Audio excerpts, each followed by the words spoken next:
What's going on, everyone? Welcome to Cantina Jargon. What episode is this? 37. 37. Yeah. We're back again. After about 2 weeks off. Not a lot of Star Wars news happening these days.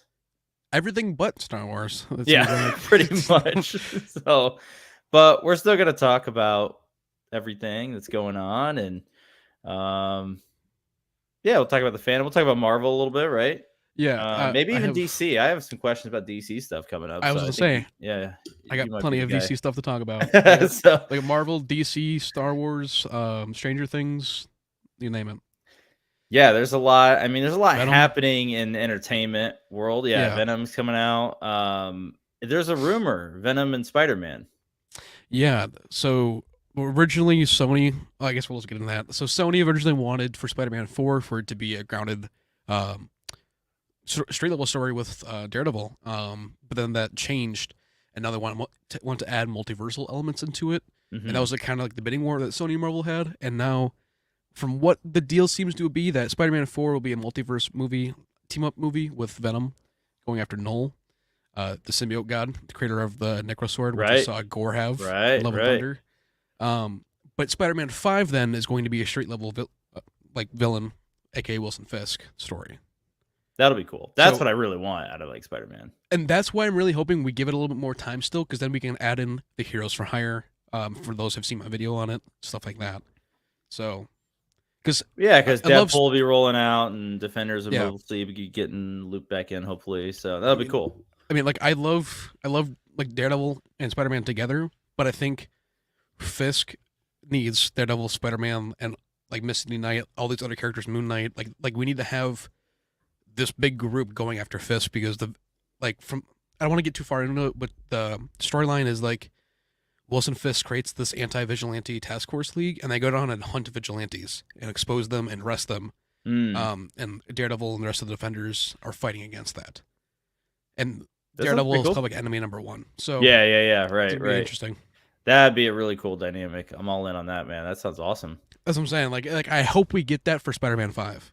Yeah, the street level stuff, I just feel like that's what I really like about like the old like animated series, like Spider-Man animated series and stuff. So I think it'd be really cool. I'd say even like Blade 1, like that was like you're in the streets. Yeah, dude. Like, Blade that felt grounded as hell. I love Blade. Clark says Wilson Fisk is also the hardest villain to go after. Good old Willie, yeah. Right here, actually. Next time Vincent D'Onofrio's in Chicago. He's getting that signed. Clark, I got a question for you. Do you like post these things on YouTube? Because you really should. They're hilarious, and I feel like you could get some views there. So you should post these songs you create on YouTube, man. I think they're hilarious. He's got good lawyers. Yeah, Matt Murdock is a really good lawyer. Sure does. So yes, your Star Wars songs, like the Boba Fett one that you posted in the chat. I guess too, we could talk about the Dune, not only the video but Dune Prophecy. Dune Prophecy that comes out. Is it October or November? I thought it was November. Yeah, I know. It just says 2024. I thought we had like a date. Maybe not. I thought we did too. It's probably gonna be like fall, winterish is all I know. So yeah, we're not far. Dune Prophecy. Did you hear what one of the actresses said? No. She said, this is like a direct quote. One of the lead actresses said, "This is actually a serious show. This isn't Star Wars." She's like taking direct aim at like what just happened with the Acolyte. She's like, no, this is like gonna be like fucking serious. This is gonna be mature.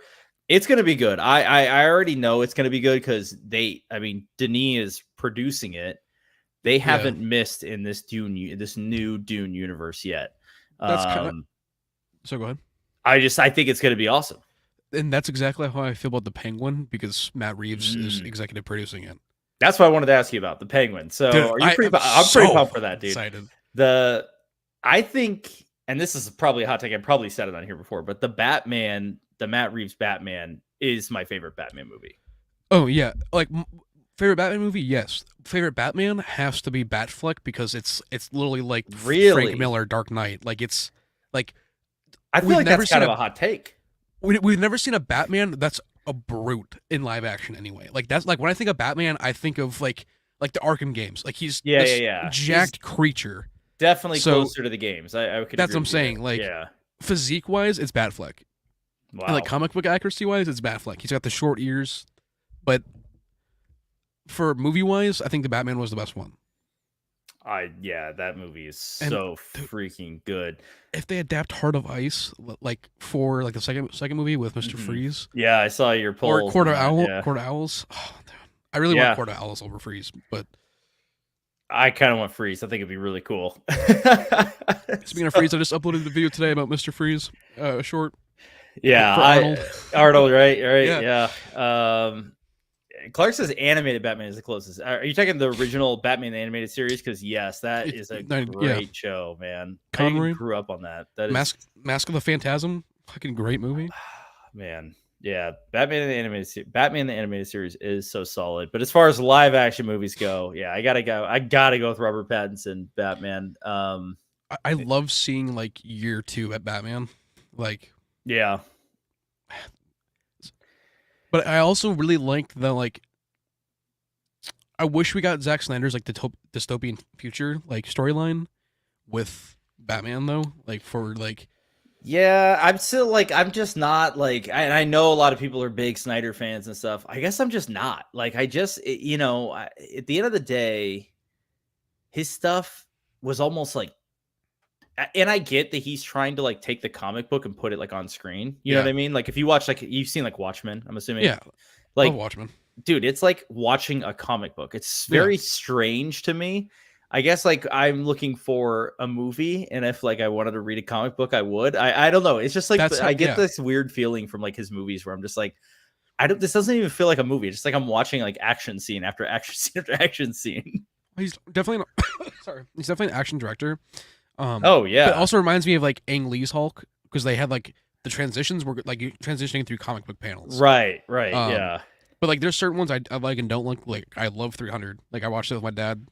One of the times yeah. before I I was in like Iraq. Like 300, but and that's not like as far as I know, that's not based on a comic. So it's no, like that. well I no. I think guess it is actually. is it I think really? Some of this stuff you never know, like Starship yeah, it Troopers. is.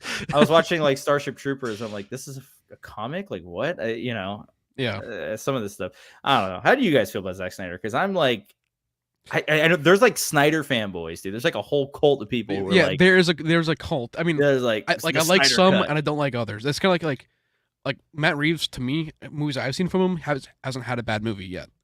But at the same time, Andy Serkis. I can say he has, and I love Andy Yeah, Serkis. sure. No, I can agree with that. I mean, there's some directors where I'm like, yeah, they haven't ever had a bad movie. Villeneuve. Yeah, I mean, honestly, Watts. I'd say. I would say Watts. I like Gareth Edwards, and I think Oh, a I lot of love people Gareth are like Edwards, dude. kind of like, I don't know about Gareth, dude. I'm excited for his Jurassic Park movie. I think it's gonna be I am too. absolutely awesome. Especially because I hope we're getting away from what the fuck Dominion was. I hope we're getting away from that. Oh, dude, I think it's like a fresh reboot. Basically, That's what I'm saying. That's exactly what I want for like JP. I want to get away from that. Just start it new for Yeah, a new generation.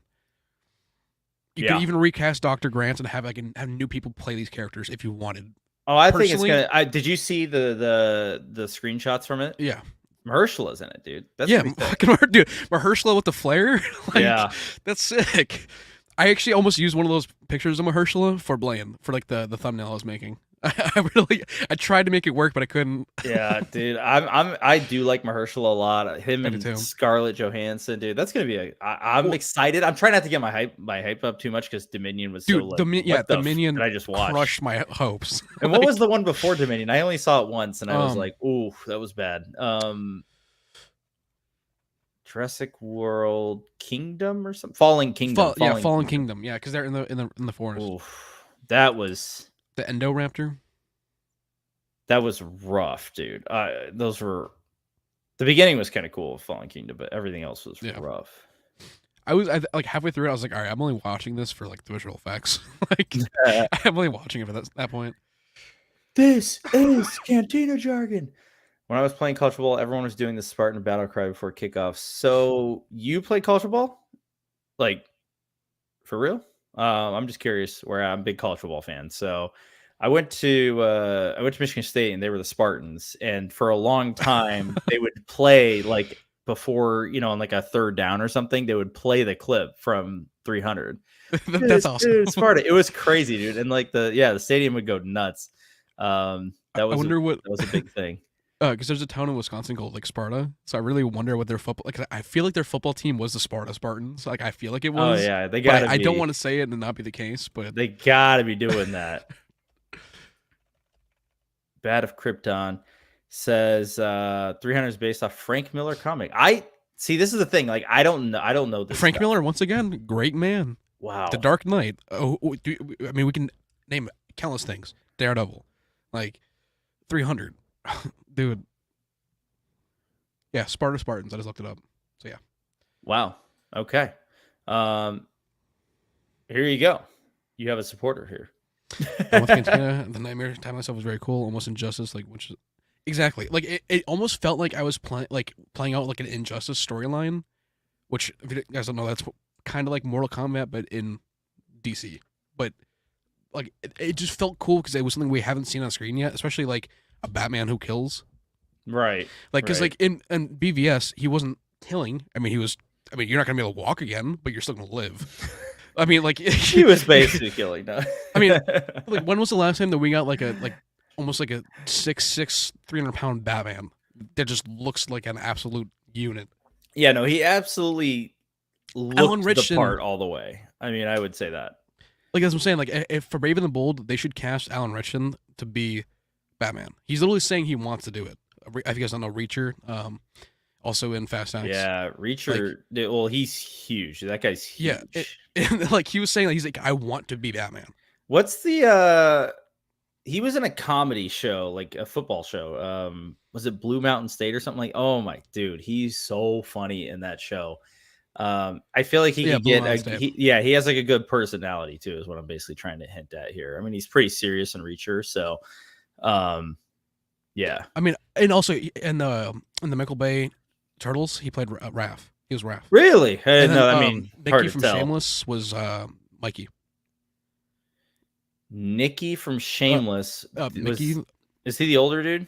I I haven't seen Shameless in probably 5 years, so I'll send you a picture of him. He in the first season he was like the one that was like always robbing the convenience store. Yeah.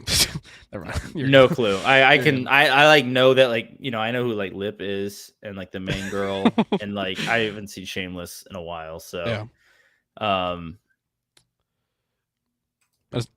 Yeah. Oh yeah, that guy. Oh yeah. So he plays that guy. Yeah, he plays Mikey. So didn't know that. Okay, interesting. It's like that's where I first found out who Alan Ritchson was from Ninja Turtles. Very cool. 2 years at College of the Redwoods and Tabor College in Kansas. Awesome, man. Dude, what position? I'm just curious. Now, this is cool stuff. And Kansas has a lot of JUCO, like it's a huge JUCO college football state. So that's really cool because I spent some time at Kansas State too, and I was working for the football team out there. We had a lot of recruits coming in from the JUCO circuit in Kansas. So very cool, Clark. I did not know that about you. Defensive line. Oh yeah. Oh dude, I played D-line too in middle school. That's awesome, man.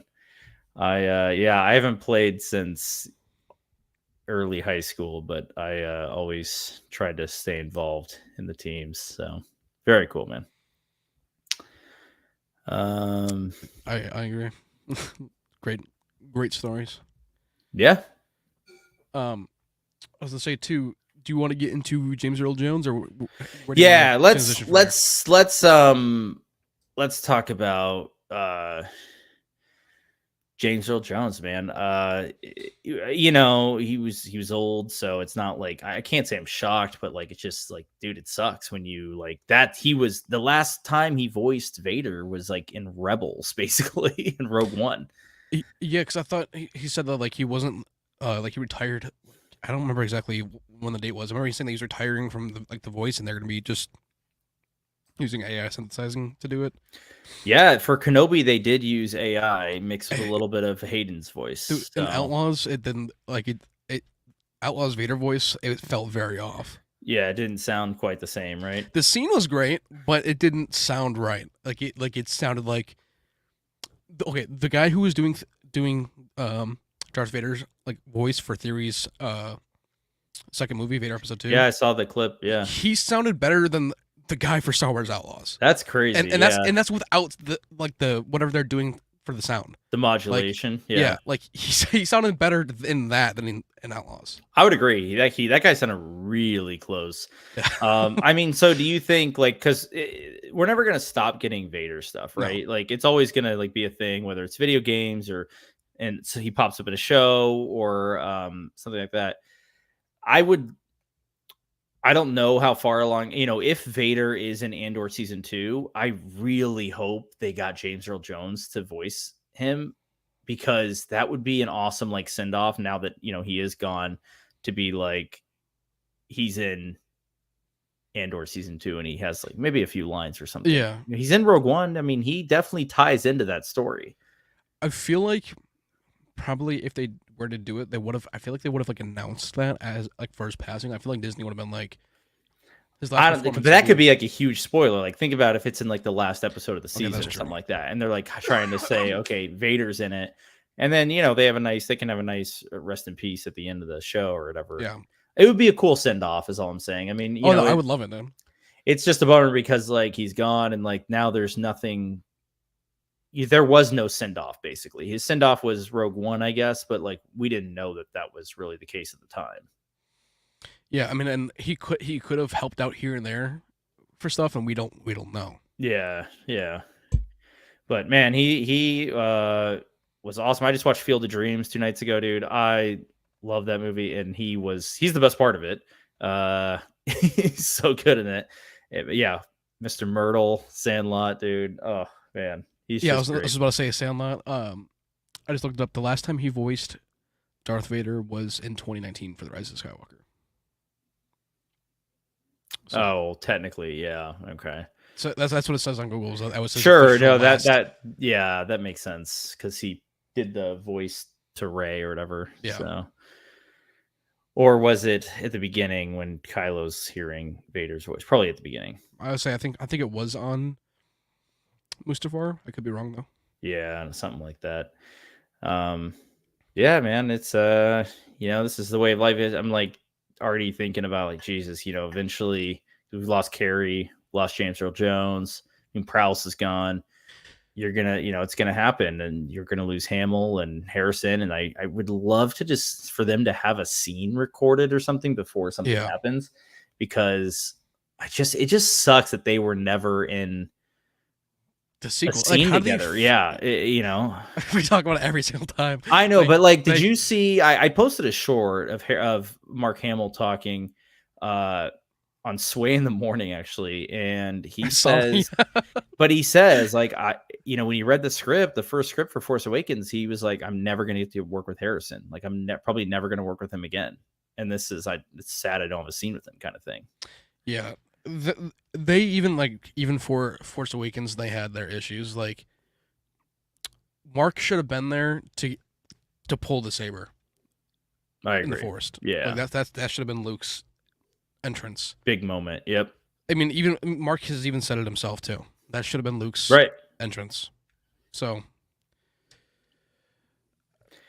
yeah, it is what it is. I mean, I just hope that they film something with those two guys before it's too late. You know what I mean? Yeah, I mean, and Harrison's got to be getting up there in age. I don't really know how old he is. But. I mean, there's a ton of stuff too. I don't remember who I just looked up. There's somebody I looked up the other day, and I was like, he's in his 90s and he's still acting. I don't remember who it was, but I was just like, I was surprised. I was just like, damn, like he's still going. Yeah, some of these guys. Man. Yeah, Harrison's 82. Jeez, it's crazy. That's what I'm saying. Like as bad as it sounds to say, like in the next 10 years, we're losing De Niro, Scorsese, Harrison Ford. The list is endless, and it's gonna be so sad. Oh yeah, they'll just keep coming, man. It's like you're gonna lose a lot of legends. Clint Eastwood in the next couple of years too. Like yeah, because Clint Eastwood's in 94 right now. Oh yeah, and he's still acting, dude. He's still directing, like, directing like, stuff. Yeah, dude's still directing. Yeah, he's like just going strong. He's like, no worries here.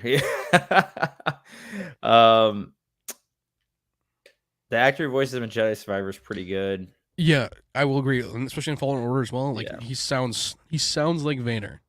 Yeah, he sounds pretty good. So here's a question though. So because they are gonna, I probably got sidetracked with the Harrison stuff, but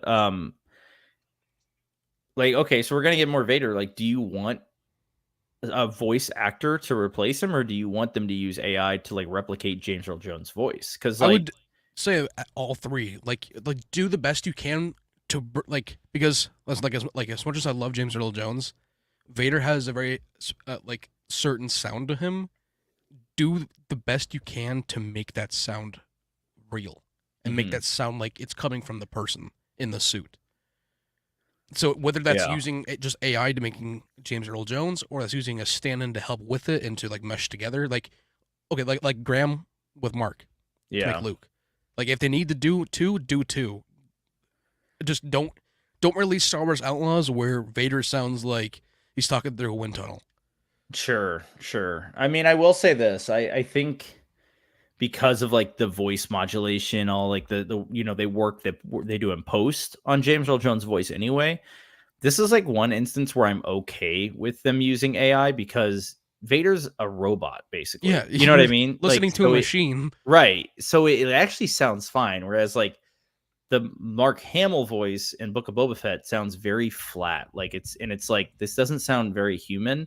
And I almost rather have them have a voice actor over what they're doing, you know, in the live action Luke stuff, or just have Graham play him. Just have Graham do it too. I mean, I feel like if Graham, like, not even like doing an impression, but if he just tried, I feel like he would sound like the look of it would reflect in the sound of it too. I feel like. I think so too. But I mean, you can get there. You know, there's voice acting lessons. I mean, it's Disney. They can pay for whatever they want to get this guy the right training to do this. Yeah. So you know, at the end of the day, if they want to make it happen, they will.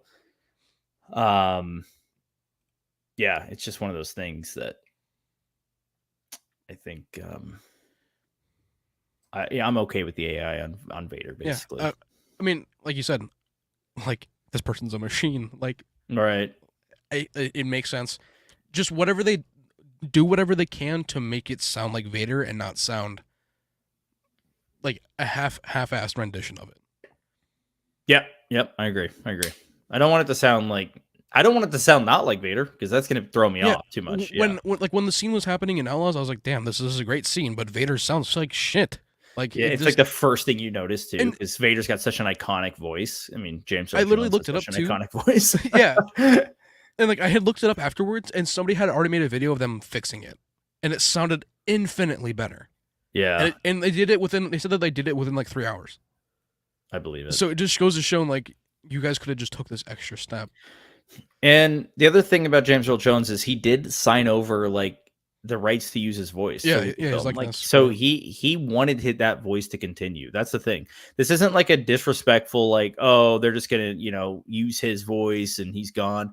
No, he literally wants Vader's voice to continue. So he signed wants the legacy, yeah, he signed it, man. He wants that, which I'm totally in support of. So in a way too, I mean, I feel like in a way too, Carrie did as well, because like she said, like she even said way back when, like she signed away her likeness to George Lucas. So anytime a Pez dispenser gets made, or anytime she looks in the mirror, she has to owe George Lucas a few bucks. Like she signed away her likeness, along with Harrison and Mark. So we could technically see Luke Skywalker, like Han and Leia on screen for the next 100 years, but it's not going to be them. Yeah, and I think that's like getting to the comment here from Bata Krypton. I mean, Krypton. I think you missed the opportunity to get the real, the real Carrie, Harrison, and Mark on screen. Yeah. That is over. You didn't put the trio on screen. Right. And you can never get that opportunity back now, which is the worst part. And I think it's mostly sad for the actors, right? Like, I also hope that Disney knows that too, that you guys could have had this and you just didn't. Yeah. Yeah. So like, sausages. I mean, yeah, I think we're gonna get the trio on screen. It's just not going to be the trio we know. It's going to be, it's going to be stand-ins or CGI or new actors, recasts, whatever. We're going to get the trio though. We've talked about this. I mean, it's going to be an error if it's not in fucking John's movie. So it's going to be in David You know what's gonna John's be movie. crazy? Like next year, we're gonna find out the next 5 years of Star Wars, and I was kind of thinking the other day, I'm like, what if they don't have the name as Heir to the Empire? What if it's something completely different for Dave's movie? Like, what if it's not actually like Heir? The only thing I would accept over that, I think, is the Thrawn campaign or something like that. I mean, I would like take that, but like maybe mix it in the Vong. Yeah, But I like, just think now the movie's too big, right? Because this has to be like well, the that's Thrawn. exactly it. Yeah, Like, because I was kind of thinking, I'm like, what if they just don't? Like, what if they're bringing Thrawn back and just like did they do something with them, but it's just not at all what we are expecting. I even put Thrawn up here for today. I was like, I'm hoping that like like a good luck charm. Dude, every time I see someone reference Dave's movie online, they call it Heir to the Empire. Like if That's it's the thing. not Like Heir to the everyone, Empire at this time, like it's gonna be crazy. well, that's what I'm saying. Like everyone in their mind has already been like, oh, it's Heir to the Empire. Like we've already come up with this and have already agreed it's Heir to the Empire. Right. But watch them turn it around and it not be. Like I could totally see it. Like nothing. Like I don't care if they call it something else as long as it sticks to a lot of the Heir to the Empire storylines. You know what I mean? no, if it's not called Heir to the Empire and you have the Heir to the Empire storyline, I'm gonna be upset. I'm going to be upset. If you're gonna have the story, have the title. Okay, do it. Just don't go like don't. It's the same thing. Like don't do it half baked. What do if it all the way or don't? What if they call it The Last Command? Where's Heir? But like, where's Heir? Where's Dark Force? Like we gotta have the trilogy. You're not gonna just do. I don't think. I know. I think they're just gonna do one. I really do. Bullshit. You're not fitting this in three. Right, three books in one movie. Like that's not gonna happen. We're getting we're getting the Mando movie, which is gonna set up some of this stuff, right? We're getting Ahsoka season 2, which is gonna continue some of that, and then you're gonna get a movie that finalizes all of it for sure. You're telling me they're telling all three of these stories in 2 hours, No. and it's not going to be rushed, and it's not going to be horrid? Do you know how much is going to be cut out of that? I mean, yes, we're going to get Tantus. Absolutely. We are going to get. I mean, let's put it this way. I think Leia's whole like thing on Kashyyyk, or not Kashyyyk. Well, yeah, it's first she goes to Kashyyyk, then she goes to the Nogri homeworld of Honoghr.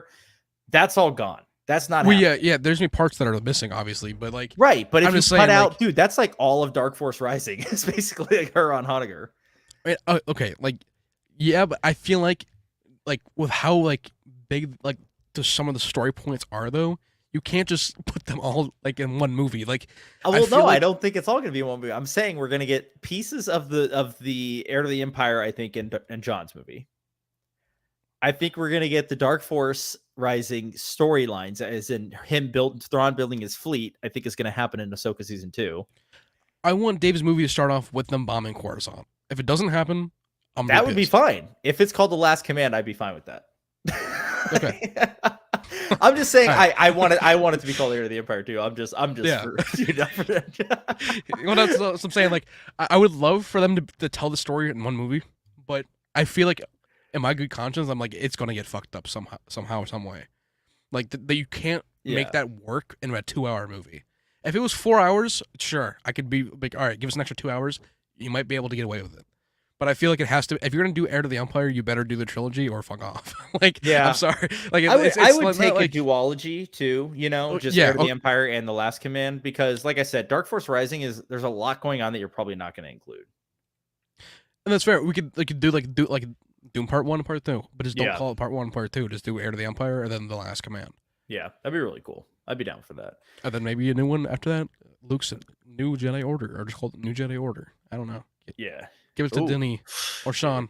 If they did, I mean, make it animated, honestly. Just do Luke's New Jedi Order, make it animated. That'd be great. He's 80-something. I think you're talking about Harrison.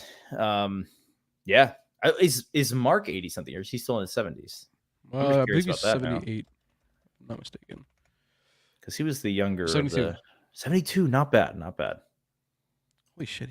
My grandpa was only born 8 years after him. That feels weird. Wow. Because Mark feels like this old man to me, like in a funny way. Yeah. It's easy to modulate the voice on the computer. It probably would be the easiest and the cheapest route. Yeah, I think so. I think it's just going to be the best way to replicate James Earl Jones' voice and make it true to the Vader we know. Yeah. Yeah, I want Hayden in the suit if we're gonna get Vader. Yeah, if we get Vader in live action, Hayden better be in the suit, or at least Involved. someone. Yeah, like someone there that like I don't know, like not the Italian guy that was there for Rogue One when Dave called it out immediately. Yeah, I mean, let's put it this way: like at this point, all of the original trilogy, like Vader stand-ins, they're all gone. You Yeah, know, I mean, yeah, um, the Olympic Sebastian Shaw and David Prowse and the guy who did the stunt fencer, work. yeah, the fencer. And now James Earl Jones. So Hayden now is Vader. He is Vader. I mean, So he's got to be involved. but also, didn't they say that they use a stand-in for some of the Vader scenes though? Like Hayden wasn't And always in the Kenobi, suit. well, because Hayden's not 6'6", so yeah. Yeah, but but he's wearing those boots. I feel like, I mean, they did it. They made it work. I'm saying like they made it work for Revenge of the Sith, and I feel like, especially like so many people like this isn't against like Vader or anything. So many people are upset about me saying that I want like Zac Efron to be Cyclops because Cyclops is supposed to be taller than Logan, but James Marsden was shorter than Hugh Jackman. They just had him on lifts. Yeah. Like, I don't think people realize that can still be done. Yeah, they can still make it work. And I think Hayden would love to play Thor: Vader Love and more. Thunder made it work with Jane Foster. It was Oh, yeah. seamless. Yeah, that's true. Yeah, there's nowadays you can make anything work if you want to, especially on something like a height difference. Yeah. No big deal. We have tapes of him saved up. I'm sure that Lucasfilm has a huge archive. Oh, he's a stunt guy. Yeah. Okay. Sorry, I didn't want to look up his name. No, you're good. Lucasfilm has a massive archive. Yeah, of James Earl Jones. Probably stuff we've never heard. So absolutely, they have plenty to work with, I think. Also, if you've listened to Sam Witwer talk about like what Matt Wood does and how he goes through the archives and just pulls random stuff from like within seconds pulls like this random file from like 1983 of this like engine.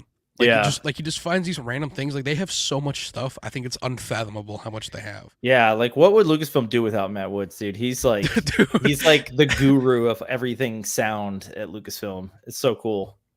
I really want. That's a person I would want to get in the podcast would be Matt Wood. I know he has an Instagram, but it's private. But yeah, would be a cool guy. Guys, I'd love to hear from you. We're bring some guests in. If there's another YouTuber you'd like to see on here, or someone who's like an author or a comic book artist or something like that, who would you like to see us bring on? Like, I wouldn't say we're gonna be able to get any like actors or directors or anything like that, but we might be able to pull on some people related to Lucasfilm and like I said, YouTubers. Even if there's someone you guys want to see us have a conversation with, let us know, because we definitely want to bring some people on and open that up. I would also love to. I mean, even like I was gonna say, what was his name? Am I blinking now? You can continue. All right. RP the GOAT. He is the GOAT. Dude, I mean, we all remember like the first time we heard Vader talk. Yeah, and in the first time seeing like obviously it's like different now, but the first time seeing the hallway scene, like of Vader like just coming in and just like, where are the rebels? Like that to me was just like, what the fuck is this character? Like, who is this? Yeah, it was so cool. He like just pops in. He's got like this massive cape and everything. Smoke, like smoke, the smoke. Yeah, yeah, so cool. Man, yeah, that's what I love about Star Wars so much. It's just there's so many. I don't know, like I can watch A New Hope and be like, wow, this is just as I remember it as a kid. Like it never changes. Like your perception when I watch it, I'm like, changes. When I first showed it to my wife, I told her, I was like, all right, we're going back to 1977 now. Yeah, and then that's when I hit play. And boom, it's just like, yeah, so good. It's so good. It's just that's why we're here. That's why we're here. I told her I was like, I guarantee this is gonna be like way too so extra, but I was like, for our kids, I want to get like a VHS player, I want to get an old TV, and I want to get the VHS version of A New Hope and show them it on this for the first time. I'm the same way. But she was like, I'd love to do that, but that's so much work, and are we even gonna be able to do it at the time? Like, well, we're going to Goodwill tonight. Like, it's gonna happen. Like, dude, hit up eBay. You can get CRT TVs there. So I think it make it happen. RVA or RVC. It like the R was always looked weird. Yeah. RCA. Yeah, RCA. Yeah. Yep. Got to get one of those. Got to get the box set of VHS. Yeah. I have The Sopranos all seasons on the box set. VHS? Yeah. Oh my gosh. Yeah, it's crazy. That's crazy, dude. I love it. I love it. Back in the day, it was the dark times from Return of the Jedi to Episode 1. There's a gap of little content. See, it's not the dark times though. No, EU. The EU was raging in the 90s. But I will say this, from like 1983 to like 1990, there was nothing. It was like 7 years of absolutely nothing. Yeah. Well, yeah, there's like one-offs here and there, but that's Yeah. like, And then in 1990, boom, Timothy Zahn is hired to write the next trilogy. And that's when you get Heir to the Empire. And I think from that point on, the EU took off. I mean, if you look up EU publishing in the 90s, like Shadows of the Empire, the Shadows of the Empire video game, the New Jedi Order starting, the Rogue Squadron books, the Jedi Academy books, I mean, it is out of control. Just nonstop. Power of the Force, the toy line came out in the 90s as well, right about 3 years before Episode 1. So I think it's really around the time like the early 90s started. yeah, because Power of the up. Force, like you just look at those sabers here and there. Yeah. Oh my god, I got them. I believe like they were the inflatable ones. Well, they had like the thing. It would just like, Yeah. you know, yeah. Oh man, those are so cool. So yes, there was definitely a gap, Danny Boy Joe, but but I think also not a gap. Also, shout out Star by Star. Oh, dude, that's which one I'm on right now for the New Jedi Order. I'm on Star by Star right now. I already know what happens, of course, because I've dove in way too much. But yeah, I'm on Star by Star right now in my New Jedi Order read through, which is book 9, I think, and it's so good. So yeah, I'm like loosely going through them here and there and trying to find like what I can online and listen to the audiobooks. Yeah,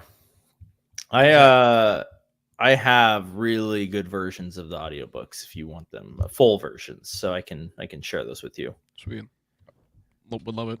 Yeah. But even I was gonna say too, I'm currently going through and listening to all the books that tie into Secret Wars, the like 16 comics that all tie into it. I'm like going through and like trying to find videos on it, or if I can't do that, I'm just reading them online. Yeah, people do like the motion comics on YouTube, Yeah. so you can like listen to. Yeah, those are kind of cool. They did those for like the Empire and all that. I know, too, and Dark Empire. You know, Yeah, you want to do those. Where's my Top Gun style Rogue Squadron series? I feel the need for lightspeed. I am in the gutter. so no, but like I mean the movie's in the gutter. That's what. Yeah, that's Patty what Jenkins movie's in the gutter. that and then Rangers as well. Rangers is also in the gutter. What a bummer, dude. But he's right. And the Alliance laying siege on Coruscant, like taking, like, this is pre New Republic establishment. That's what I want to see. And I would love if it was live action. I'd also be down for animation. Like, just give us Rogue Squadron. Those books, some of the best Star Wars books. As I'm saying, there is 40 plus years of source material here. There is no source material according to Kathleen, dude. I don't know, man. I'm just saying the source material is here. Use it. I know. Hey, Clark, have you read the Rogue Squadron books or listened to them? Because you have to. You have to. You would love it. They're so good. Danny Boy. 2 movies. I mean, I'd be fine with give us 2. Off the cliffhanger. The cliffhanger could be Coruscant being bombed. I would be fine. Oh my!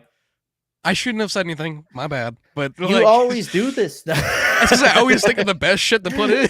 Like you always do this, and I'm like, oh, I hope that happens, and it never freaking happens. Dude, I overpsyched myself so much for the Bad Batch post credit scene, to the point where when Omega showed up, I was like, why is this the post credit scene? And honestly, the crazy part is, I liked the post credit scene. It just was like.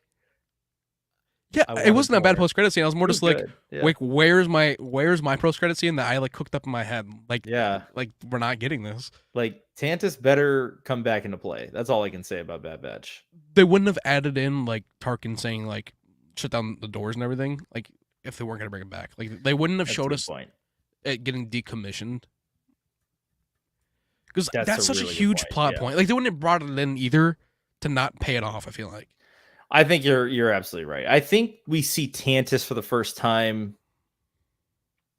It better be the same shot as Bad Batch. It better be that same shot. Oh yeah, that'd be so cool. I think we see in the Ahsoka show for the first time. Ahsoka season 2. if they get back, I want and just stay in Perennia. No, I think the Ahsoka season 2, either way, like Dave gave an interview a while back where he said like it's going to be interesting to see Hera and Thrawn's dynamic. So I think whether or not Ahsoka and Sabine are still in Peridea, I think we're going to get like the Thrawn plot line kind of moved along too.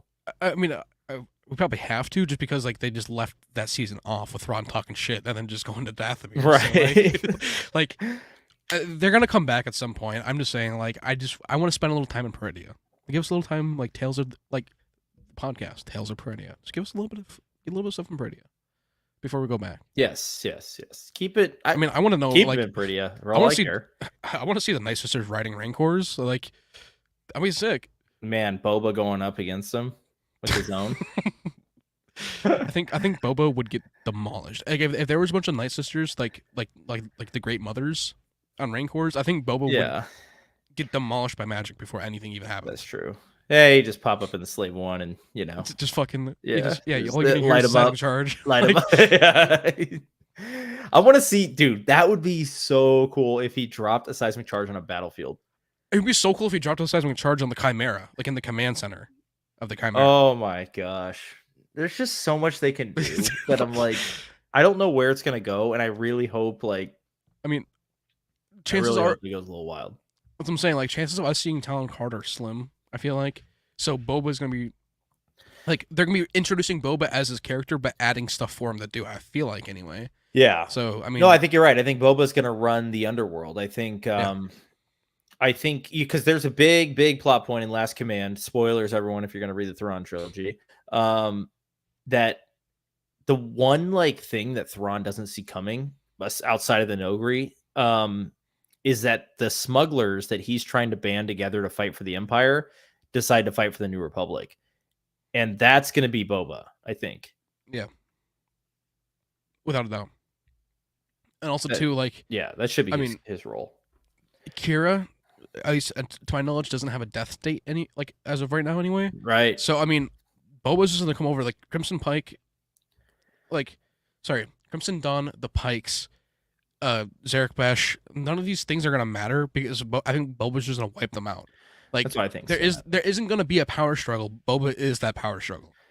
Yeah.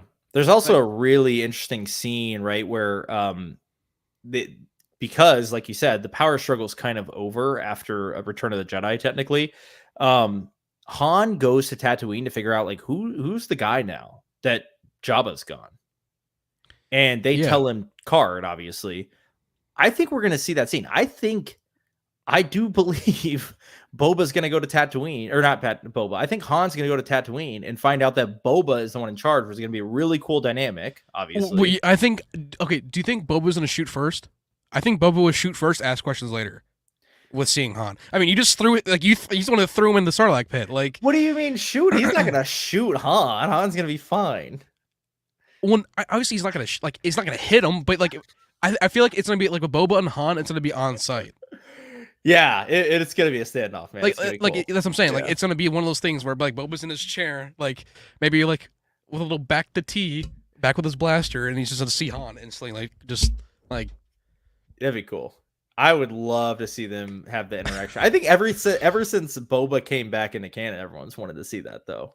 Yeah, I mean, of course. I mean, that maybe give them some spotchka. I don't know. Like they'll deliver it. But there was a really cool point in New Jedi Order though when when Han comes back to like meeting Boba and seeing that Boba's alive. Boba's like, dude, you were just a job. Like it's not personal. Yes, but do you think I mean, I don't know. I guess that kind of fits with canon Boba. Yeah, right? Like I was kind of thinking like. If it was Boba when he got out of the Sarlacc pit right away, like after he like gunned down all of the Nikto, like in the Slave One, I feel like if Han would have came in then after Boba did that, maybe with like Boba, I don't know. Like I feel like I feel like Boba would have more animosity towards him. Maybe it's hard to say. I don't know. I mean, Han might have some animosity towards Boba because he was put in carbonite because of him. So. I have to wait to see. It'd be a cool dynamic, yeah. Sorry, go ahead. No, go ahead. I was just gonna say I don't really want to spoil for you for Star Wars Outlaws, but I've talked about before with ISB and being very interesting how I want an ISB show. Star Wars Outlaws only infinitely raised that because of stuff in Outlaws. Like there's a whole. So you want ISB though? Like, what era do you want it to take place in? So we're getting ISB and Andor, obviously. I would say like Andor, but also parts of what we got in Outlaws. I mean, there's this new faction, Zarek Besh.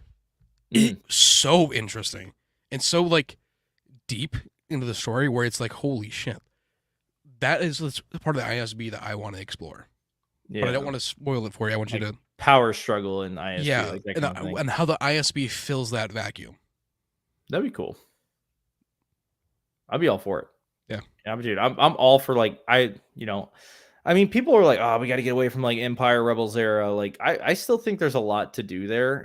There's a ton. Yeah, man. So like, I'm not over it. I'm not over it at all. Well, and two, like, I feel like Outlaws really dove deep into like the ISB, and it just made the ISB less of just people in white coats to like more of like something like Andor, more of like a threat. Yeah, like Andor really made of a threat. Right. You can hear the stormtroopers talking here and there in Outlaws, and like if they speak of ISB agents, like they act scared, like when the name is spoken ISB. Yeah. And I was like, that's what I want to see. Instead, we just got Dedra and the cereal eating cereal. Cereal eating cereal. I don't know what unite though means. Might have been right. But about what? Now I'm just more curious. Yeah. Let's catch up here. They're going to respeech your AI for Vader now. I believe so. Yeah, makes sense.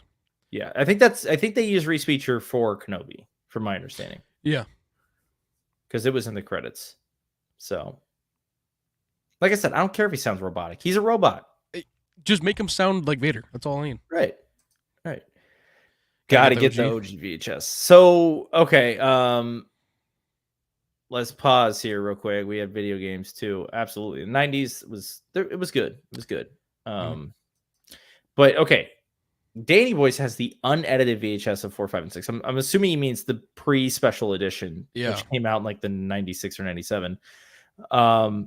What are you? What were you raised on? Special editions or no special edition? Oh, no, I had the original box set from my grandpa. The OG, no special edition. Yeah, and then I saw Phantom Menace and everything afterward on DVD. Sure, but I'm talking original trilogy only. Like, there's massive differences in Return of the Jedi from the special edition. Theatrical release. What do you prefer?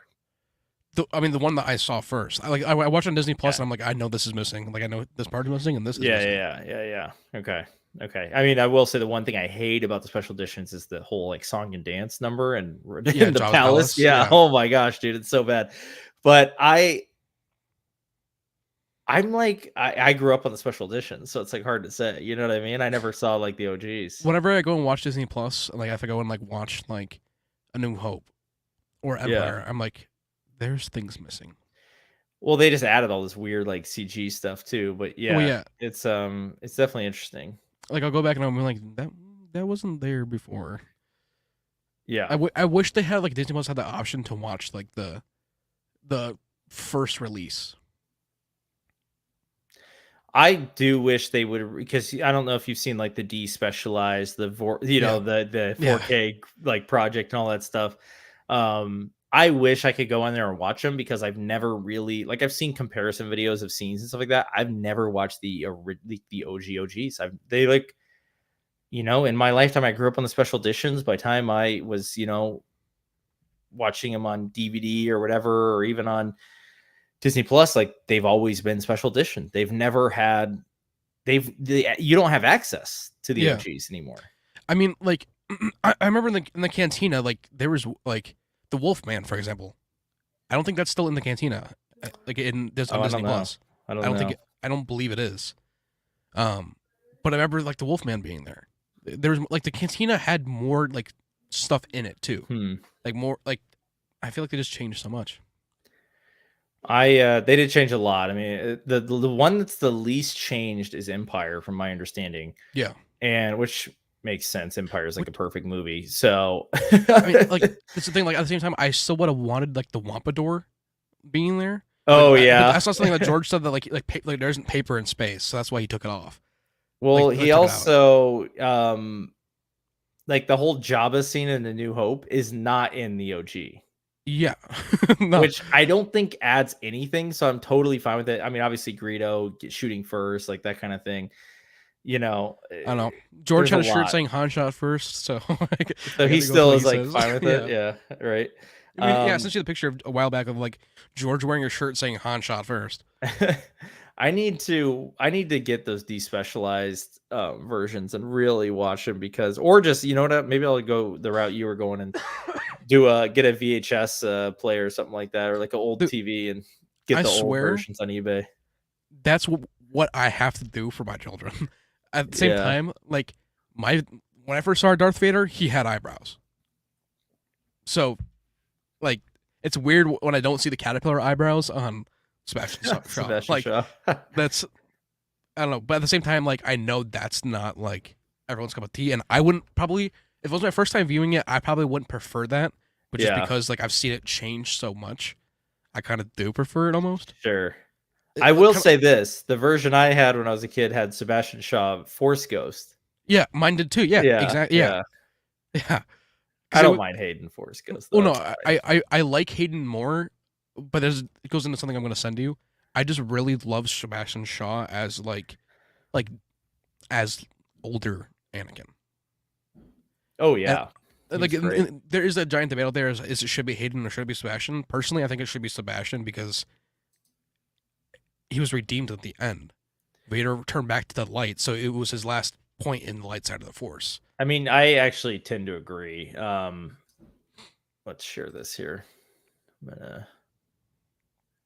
gonna present, share screen. Yeah, entire screen. Yeah, there we go. Yeah, like I Sebastian wish Shaw, he was there. Clone Wars. Yeah, I like love it, man. it looks so cool. That's cool. Really cool. Yeah, I mean, I did like Sebastian Shaw Force Ghost because that's what I grew up on. So once again, it's like I feel like it's always like what people grew up on. You know Yeah, what I mean? that's what I'm saying. Have on Disney Plus, like in the extras tab, you can have the variations of the movie because everyone has their own cup of tea of what they watched. Right, right. Let's see here. What else we got? Sorry, I'm like looking at something over here. You can move it forward if you can. I wonder what the last one was. I was gonna share something here. Gotta get the OG VHS. Agreed. Yeah. We had video games too. I believe it was yeah. Sorry. Yeah. RJ, Shaz what's the going on? Empire. Oh, RJ, what's up, man? Good to see you. Thanks for joining. You got something you I was gonna I'll get there. I just wanted to cue Okay. something up, so I'll yeah, we'll get there though. invite Blind Wave channel crew? They got good Star Wars stuff. Blind Wave channel crew. Blind Wave does like reaction videos and stuff. They're pretty good. I like some of their reaction stuff. Let's there's something else I wanted to talk to you guys about. So there was like a fandom civil war happening with Star Wars right now. Yeah. I mean, it is like getting heated. I don't know if you guys have seen Theory's videos, the Star Wars Explained stuff. I've been watching theories and then Geeks and Gamers stuff, like watching theory stuff and talking about it. And I haven't even seen theirs at all, man. I've just been like, looking at like theories, and then I go on Twitter and look at like what all these people are like. Dude, it's crazy. These people are out of control. It's like, say what you will about theory. Everyone has their own gripes against the man. Like, not everyone agrees with everything he says. That's totally fine. You shouldn't.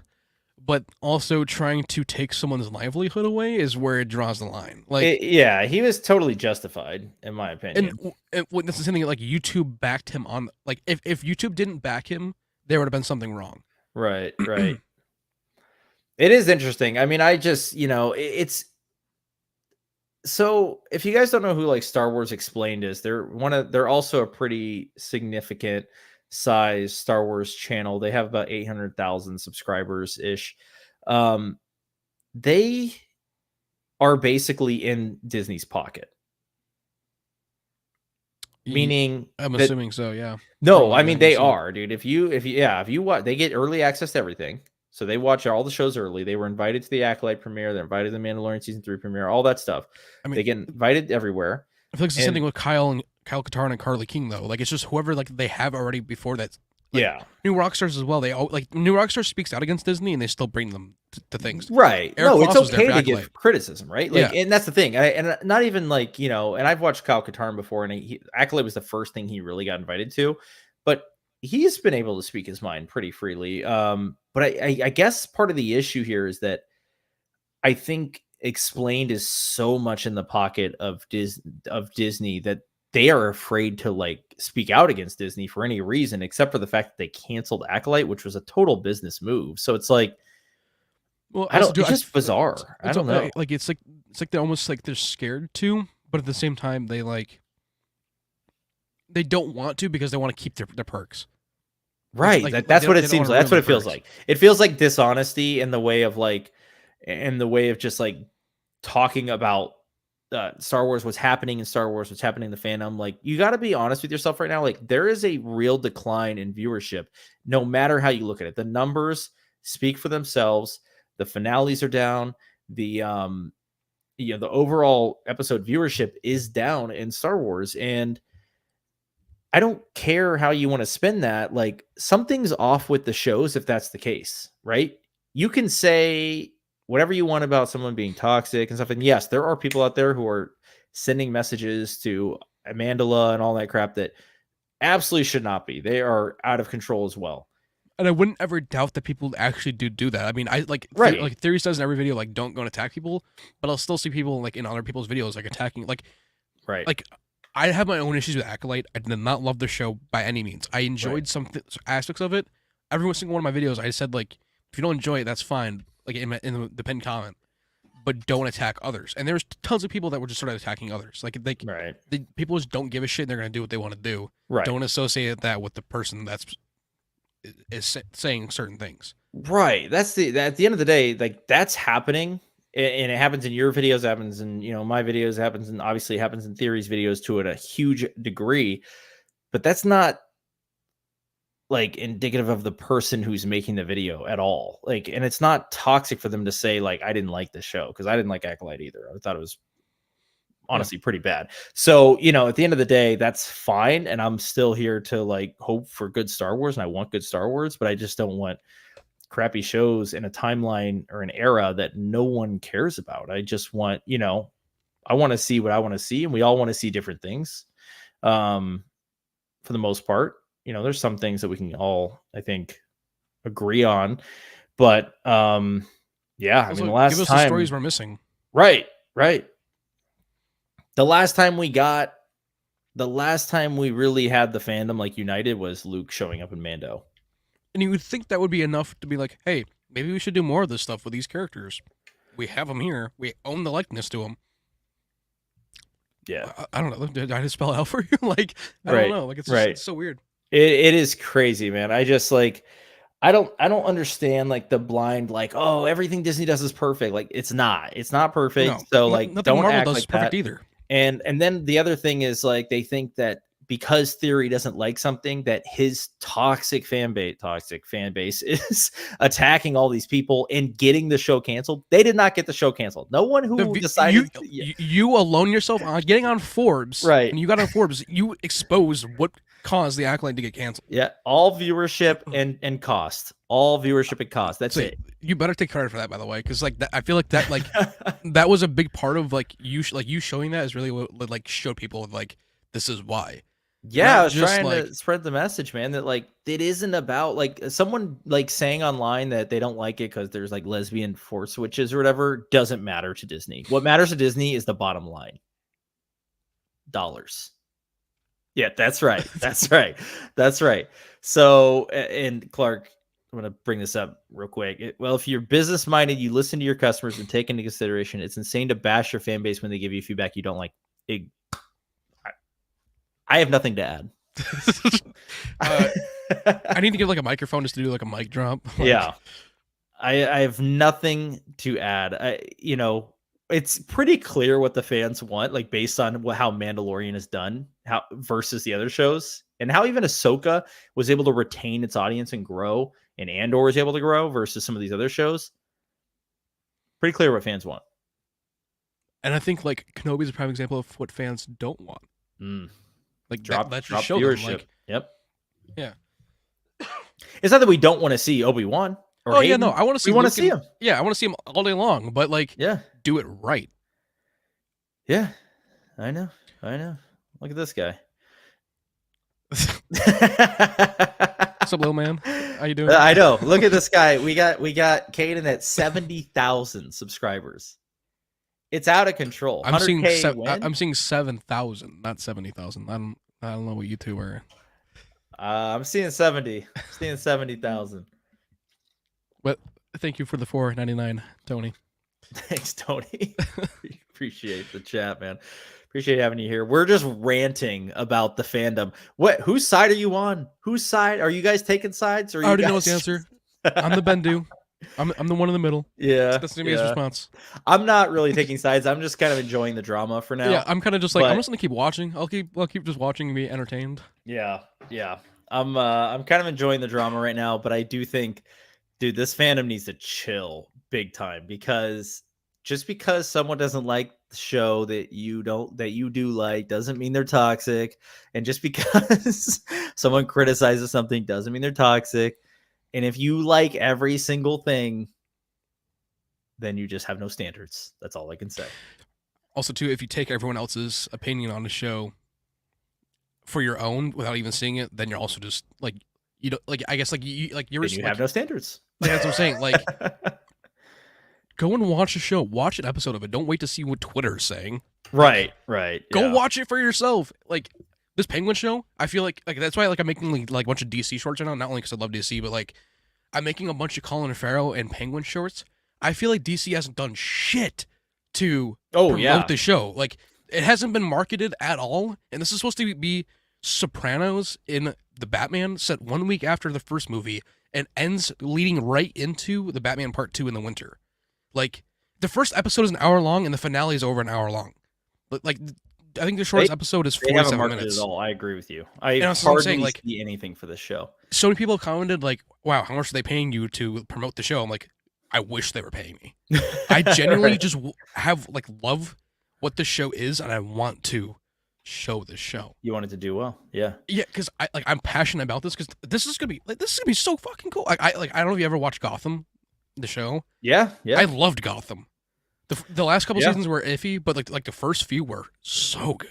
I think it has. I think the Penguin show has a lot of potential just because it's in the Matt Reeves universe, obviously. Yeah. But and that's the thing. Like, if it's good, it'll catch on. It doesn't even matter. The fact that they, I'm gonna go back to Acolyte again.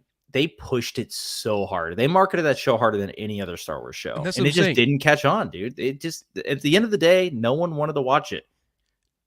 But for example, like anything Disney puts out, they better, like Agatha hasn't gotten marketed like that.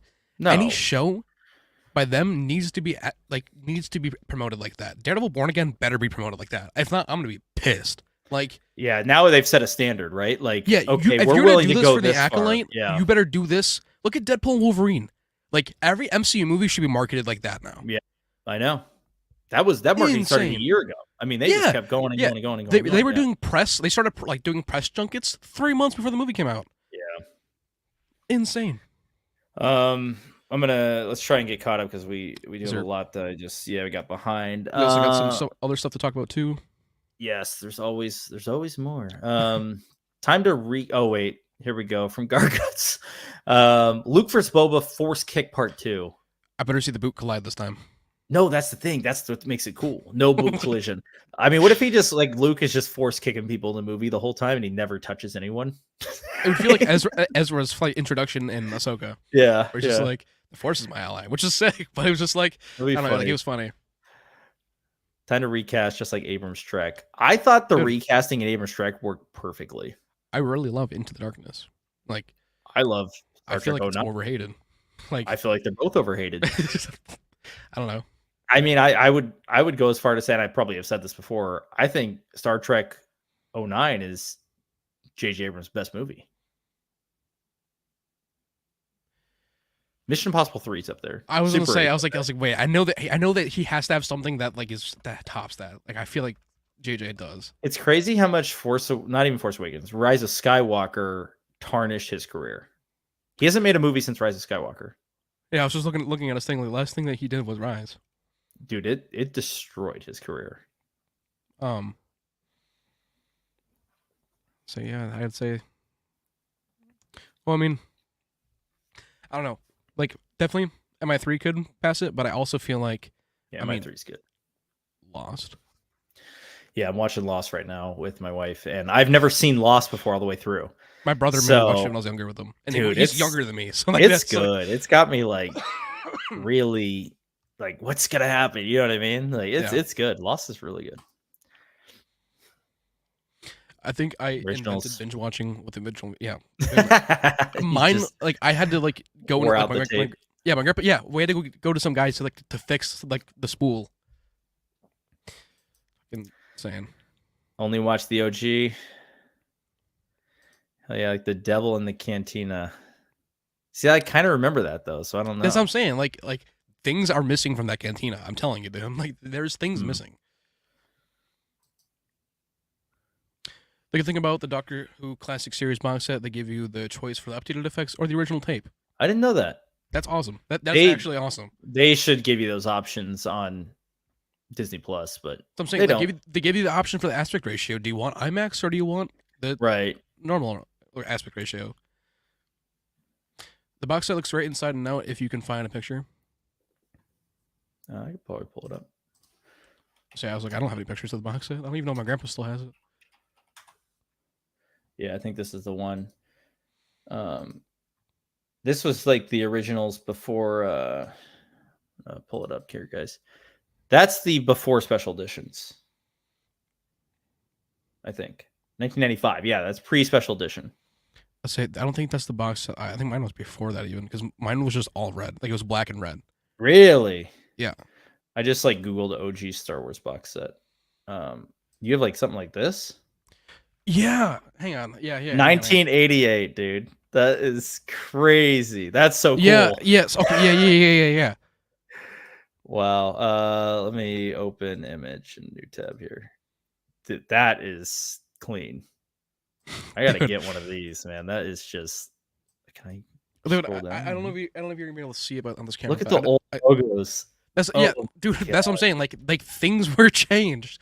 But no, I have to get one of these, dude. I just got fucking goosebumps from seeing that. Like, wow. I never knew I needed something so badly. This is so cool. I think look at the art, man. It's got like the Return of the Jedi over on the left. Yeah, because that was the first time when I saw because I saw Luke. Yeah, because Luke has the blue saber. Like, I know. Look at that. Let's see if I can. I wish it said Revenge of the Jedi. It would be so much better if it had it on there. Like if it was pre even that. Well, they moved that before the theatrical release, but yeah. Yeah. I mean, this is so cool. Dude, I wonder how much these go for. Oh, I'm probably thousands.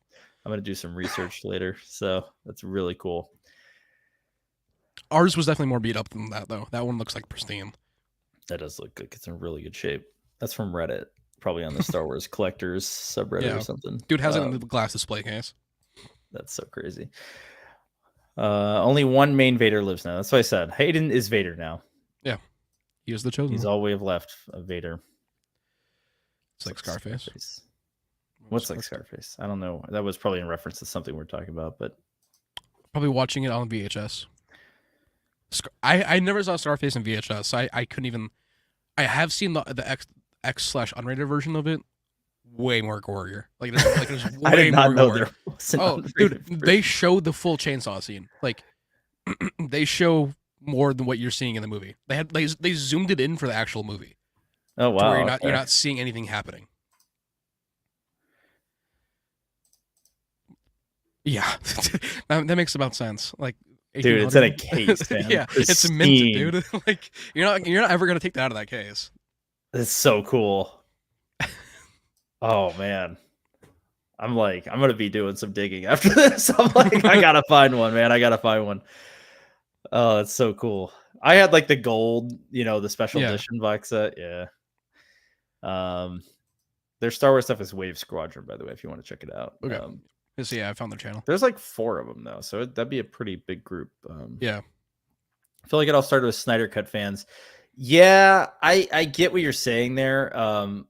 They were so vocal that they actually got what they wanted. Yeah. That I think it has turned some fandoms to being like, look, if we're vocal enough, they'll listen. I feel like that might have been the case like 6 years ago, if we even had a shot. I feel like at this point it's too far for them. Oh, it's way too. They've dug their heels in, man. Marvel, on the other hand, though, does. They listen. They listen. Kevin Feige even said that, like, he watches like YouTube video theories. Like he searches on YouTube like theories, like people's theories. Like he said in the interview for Favreau does too. Yeah, Favreau says like he loves watching like breakdowns and stuff and sees like what people got and what they didn't get. So not saying like my videos, but he definitely watches new rock stars. Dude, he watches a lot of YouTubers, and so this comes back to the whole like maybe there's a power struggle at Lucasfilm that we don't know about, because Favreau has a vision for how he wants things to go, and whoa, $20. Yes, I'm saying I saw that. I was just like, I gotta find one. I'm sure I can find one that's not mint. This one's sealed. Like, I don't want a sealed one. I just want one that's I'm sure I can find one that's cheaper than that, but maybe not $20 these days. But like Favreau, I think, is listening to the fans. He wants to. Obviously, he has a vision for what he wants to do. I mean, Mandalorian season 2 showed us that. I just think there was corporate meddling with Boba, and I mean, it's clear. I mean, dude was ready to quit and like walk away because of the meddling. So I mean, yeah. So at the end of the day, I mean, I don't know. I think we do need. I think they, I think they should listen to fans to some degree, but I think you could take that too far and try and make the fans happy over and over and over again. So it's like, yeah. Because I've seen that same argument made in my comments hundreds of times before too. Is like, well, why don't you have fans running things? So there's people to respond like, but also too, some fans might also not have the greatest ideas. You need to have a mix, like have some like a speaker for the house, so to speak, but for like the fans in some way. Right. The leading lady in Acolyte wrote a diss track about the fans. That alone is what probably is enough to shelf the project. I think he meant to say. Shelf. Yeah, he did. Yeah. Yeah. So, it's just like, it's not a good look when like you want fans to watch the show, but now like, and I know it's just weird because like, I know she was obviously talking to a certain subset of fans, but like fans who didn't like the show, who aren't in that demographic, still probably felt like, why are you doing this? Like, you know what I mean? She seemed fine at Europe Celebration, like with all the fans. She did. Like that's what I'm saying. Like, I don't think it's all that bad. At the same time, I'm not an actress. I don't know how many DMs she's getting, so I could be wrong too. I mean, I'm sure she's getting some. There's always people that are going to be. I mean, that hide user from Channel Button is not only mine, but probably Tony's favorite button too. Yeah, for idiots. There's just disrespectful people. I mean, that's the way the world works, though. They've always existed, and they're never going to go away. It's like assholes. Everyone has one. Yep, that's right.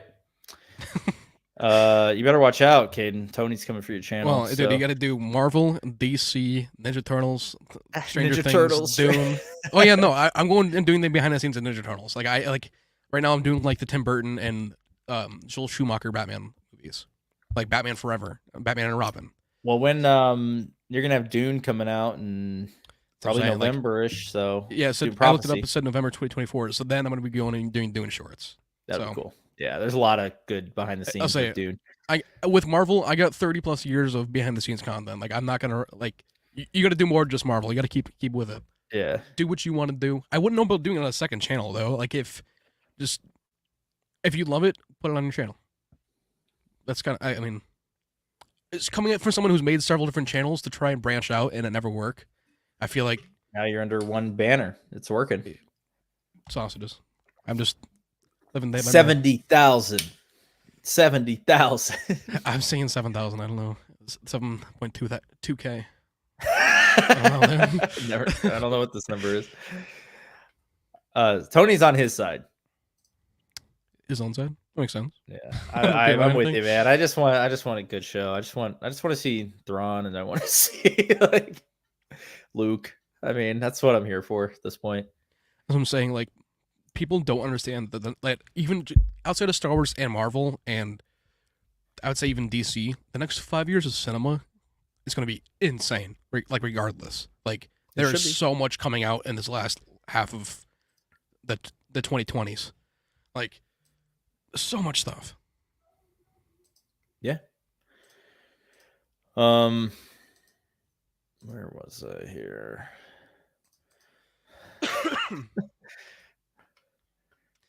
My allegiance is to the Republic, to democracy. To democracy. I have an Obi-Wan saber. Sorry. 70.2 K at the Thanks moment. Thanks That's for the the number, man. That's the number. Caleb, welcome. Peacemaker season 2. I'm stoked. So that is going to take place after Superman, I believe. Yeah, right? and they're filming it currently. So that's cool. I'm kind of excited for James Gunn's like DC. Oh, I'm excited because it's gonna be a total like fresh slate. He just killed it with Guardians, so now I'm like, that's it's what gonna I'm be saying. good. Like, yeah, like people definitely can have their gripes. They can have their concerns. I'm all for it. I mean, I don't particularly love the Superman suit look. I think it looks a lot like the Guardians 3 like suits they had. But I mean, at the same time, I loved Brandon's suit in Superman Returns in 2006. Yeah, with Kevin Spacey being Lex Luthor. Like, I love that Superman suit. Yeah, like when I grew up, that was my Superman. I think it's a good look. Yeah, personally. So I used to have a box set. The first one. The first one. Fox CBS. Yeah, because they were distributing at the time. I know that. Wow. I'm like still looking at pictures of them. Sorry, guys. There's just so much. I mean, this is the one I had. I don't know what this person is obviously trying to charge some dumb amount, but this isn't real. You can get this. You can get this thing for like $4. So that still looks cool though. Like I like that. Yeah, I do love the Drew Struzan art. Those are the ones I have in my office at home.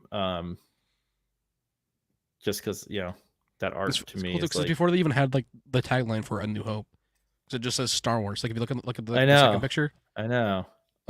It's on the side of it, like it says like Empire Strikes Back, Return of the Jedi, but then just no A New Hope. Yeah. Oh man, just looking at this, I wore those out too. Crazy. Love it. I want to get back into VHS now. I was just thinking like I miss having to rewind the tapes. Yeah. I remember like Titanic was like 2 tapes. Dude, the one movie was 2 tapes. That was like a big deal. My grandpa and I had like the 90s Ninja Turtles, like we had like the trilogy set on VHS. Oh yeah. Dude, I still the live action or the Secret of the Ooze is still my favorite Ninja Turtles movie. Yeah, that was a good one. I had that.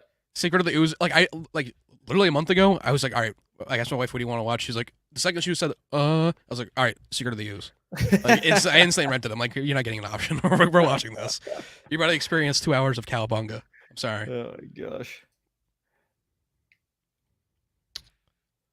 $20 pretty mint. Okay. Yeah, I'm gonna do some digging. I also would have to find like one of those like VHS TVs or something. Yeah.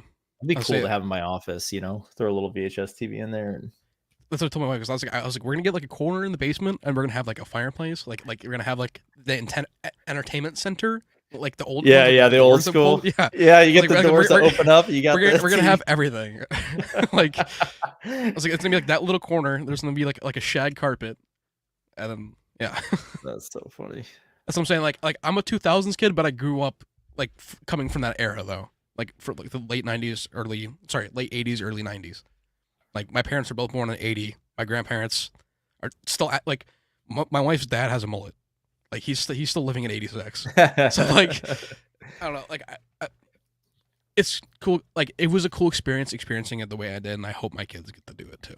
I know, it's like it's so crazy because nowadays kids have like tablets and all that crap, and it's just iPad kids, yeah, it's just like the fastest. Like they can watch all these like 5-minute videos, and it's just like okay, like it's gonna be hard to like sit them down and watch a movie. I feel like.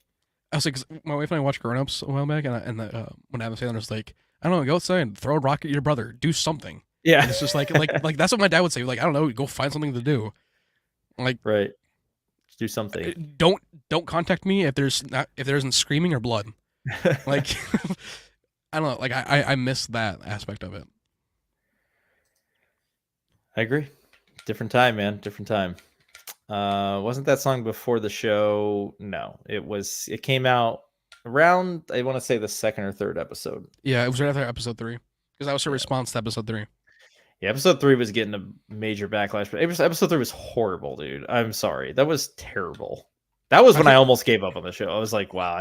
Me too. And I was like, all right, I'll give episode 4 I'll give it a chance. And then when the ending of episode 4 happened, I was like, all right, I'm hooked now. Mm-hmm. At least for me, that was my like hooking point. I was not. It took me like a week just to watch episode 4 after episode 3. Like after it came out, I was like, okay. And then I watched it. It was like 20 minutes. And because I remember like, when I talked to you about it, you're like, I still haven't seen it yet. I don't know if I'm going to. And I was like, sounds good. Like, I just like was like, I have no drive to watch this show. And then I watched episode 4. I was like, oh, I don't know. And then 5 came out. I'm like, oh, 5 was pretty good. Then it got me back in. Say what you will about the show. We went right back to a flashback, and I was like, oh, that was terrible. I'm saying, like, say what you will about the show, but the lightsaber choreography, like in the fights, it's great. I still love the Force Fu at the end with Kamir and Soul. Like, yeah, dude, I was showing my wife like Enter the Dragon like a couple weeks ago, or I was talking to her about it anyway. Like those movies and like Crouching Tiger. Yeah, love those, dude. Yeah. It's just more like stuff that I feel like our generation grew up with. But Tango and Cash. Joseph Ricci. Hello, gentlemen. Hello. How are you both doing today? Swell. You discussing Star Wars? That's why I'm here. That's the podcast. No, I'm kidding. Yeah. I mean, like primarily, like for myself, like I'm primarily still a Star Wars YouTuber, but I branch out to other things. Like my home will still always be Star Wars. Yeah, my first love. Yeah, I mean, I'm just gonna stick with Star Wars and maybe cover some Dune stuff or something like that. I'm gonna stick on the sci-fi side mostly. That's what I'm saying. Like it has to have some sort of like element to it. Like, I mean, I guarantee you're gonna cover Tron. There's no. I mean, I feel like there's no way. I'm excited. I'm excited for it. I just don't know what to expect, but that I'm excited for that. 9 Inch Nails, man. It's gonna be cool. Vote to get rid of the 3 grifters that they named on the post every single time a TV show, movie starts. See, here's the thing though, like you can't get rid of them. Like they're not gonna like they have their channel and like they're gonna do their thing. The best thing you can do is ignore these guys because 100%. I get what you're saying. Like, yes, it doesn't matter what the show's about or how good it is. There are a certain group of people who are just gonna come out with like a smear campaign against it. It's like what they do. I mean, I feel like it's been happening since the dawn of time with shows. Right. Like ever since the internet blew up, right? Like it's been a thing. So like, yes, that's going to happen. But all you can do is ignore them because you can't like take away their channels. Like that's not the right move here. Like, I mean, Edie Falco, who plays Carmela Soprano, said for the first 4 seasons, they couldn't tell if anybody loved the show. Like they thought everyone just hated it, but it was just enough to get them to keep going. Like there was enough and she said just for the first 4 years, like they didn't know if anyone loved or hated the show just because of like how much divide there was. It was happening in the 90s. Right. It's happening now. Yeah, it's always. I mean, look at the prequels, right? But like, I think there were enough people like watching the prequels and buying the toys and stuff that like it was enough to be like, yeah, we're gonna keep making them. George Lucas was not going to be stopped. I mean, George was going to do a live action show before 1313. Right. It was going to be in the Coruscant Underground. That would have been sick. Right. But like at the end of the day, like people are going to hate on no matter what comes out. But if it's good enough, the views will be there. And I think 100%. Andor is the perfect example of this. And just, I know Tony hates Andor, so it's not Tony season 2. We don't need your comments, Tony. But the growth that you can see in the viewership, if you look at the numbers from Nielsen, tells you everything. Because before it came out, people were like, "Oh, they have AK-47s in Star Wars. Like, what is this trash?" Yeah, like, when I saw the STG-44, I was like, "Okay, so they're adapting them into Star Wars blasters. Right. That's cool." Which is something Lucas did originally. He took like World War II weapons and made blasters out of them. So the grip on this on Obi-Wan's is literally from an F1 grenade from World War One. Like Oh, really? It's literally like on Obi-Wan's saber, it's literally a grenade grip for New Hope. That's cool. Like, I mean, this is literally used from a sink faucet. Like, things were used like this all the time. Look at the blast. Yeah. Look at the Imperial blasters too. Right, but I'm just saying there's some fans that like, well, they were nitpicking that immediately, but it doesn't matter because the show was good enough and grew its viewership over time to where like it silenced those people. So like, Yeah. if the show was good enough, and look at Mando season 2, when Luke showed up and it served the story well and it was emotional, like no one said it had a bad thing to say about it. Do you remember how many people were dogging on the Frog Lady episode? Right. You know, this is like the worst episode of Star Wars ever. Yep. Look how that. I would watch around. the Frog Lady episode over watching the Acolyte. I would too. I'll go watch the Frog Lady episode after this. Even like, like you know, I what? got time. Dare me! I'm turning it on. Yeah. Some interesting news to share with both of you. Peacemaker 2 project is done, being released August 2025. John Cena will be in WWE all of 2025. Didn't he just retire from WWE though? Like, didn't he say like his goodbye like last year? I thought he was done too. I thought he was fully done because Peacemaker is just started filming. I thought. Interesting though. Thank you for the news update. Now this I want to see. You still have that by any chance? No. That'd be cool. I doubt it. I wish that like my grandparents kept the like promotional arcs. Like so that they used to like give out like the posters and stuff at the premieres. Like they used to give out like little like small like posters. Yeah. I was like, I wish you had some of that. And he's like, I do too. He's like, half of the stuff he said he lost in New York when he moved here from New York. It happens. Stuff gets lost, man. Trying to find the Christmas Stormtrooper animatronic for December. That'd be cool. I want to get some AT-ATs with like Santa hats and like scarves to walk in the front yard, like that being like a track. I think it would be cool. Like always have like a train track, but it'd be like AT-ATs just walking around. There's a guy who lives over by me here, and his front yard for Christmas is just all Star Wars. It's crazy. By my grandpa's house, there's this guy that makes ice sculptures in the winter, and he'll have like Yoda That's out cool. of ice, like in his front yard, Wow. or, like Darth Vader. It's so cool. Or like R2D2. That takes some serious work. More cancellation. Disney. When does it end? It is a shame that Acolyte did fall off with fans. One of our call episodes 1 and 2 were received well, not amazingly, but well. And it's a shame as the concept was interesting, at least to me. No, the concept was interesting. The concept is great. Yeah. It's just executed poorly, I feel like. Agreed. Executed very poorly. It didn't focus on the right characters, right? If this was a show about Khmer, we're having a totally different conversation right now. If this is a show about Khmer. Well, I mean, they said we're getting a Sith story. We didn't get a Sith story. We got a sister story, which is fine, but just don't market it as a Sith story then. That's right. Uploaded Batman Power Metal. Okay, we'll check it out. We're moving into DC on the songs. Love it. The Coruscant Underground is on the internet. Thank God he didn't do it, but I would have been all over it. Why? So I've seen the clip. Why are you saying thank God he didn't do it though? I think it could have been cool. Yeah, I thought it would have been great. I'm just curious. I feel like there would have been cameos. Yeah, I don't even think it's about cameos. I think like George telling another story in Star Wars would have been cool though. Well, yeah, but that's what I'm saying. But like we would have gotten new characters and maybe even like reintroductions to some characters from the movies. Like I'm saying, like that he would have connected it. Oh, it would have been connected. Like there would have been bridges to things. For sure.